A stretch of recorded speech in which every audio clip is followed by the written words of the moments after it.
চাঁদাবাজি মামলায় গ্রেপ্তার মেঘনা আলমের জামিন আবেদন মঞ্জুর করেছেন আদালত। সোমবার Dhaka chief metropolitan magistrate Sanaullah এই আদেশ দেন।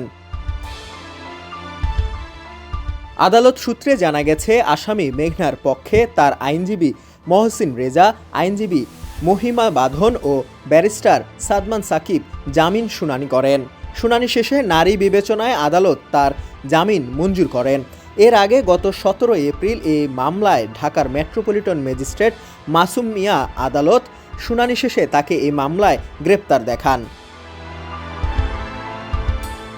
মামলায় অভিযোগ থেকে জানা যায়, মেঘনা আলম, দেওয়ান সমীর সহ অজ্ঞাতনামা 2-3 জন একটি সংঘবদ্ধ প্রতারক চক্রের সক্রিয় সদস্য।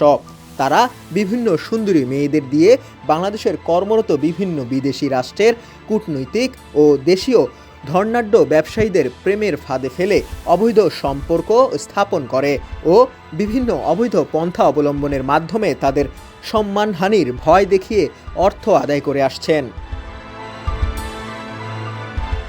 দেওয়ান সমীর কাওয়াই গ্রুপ নামক একটি ব্যবসা প্রতিষ্ঠানের সিইও এবং সানজানা ইন্টারন্যাশনাল নামক একটি ম্যান পাওয়ার প্রতিষ্ঠানের মালিক মর্মে জানা যায়। এছাড়া ইতিপূর্বে তার Mir I international event management limited নামক একটি ব্যবসা প্রতিষ্ঠান ছিল।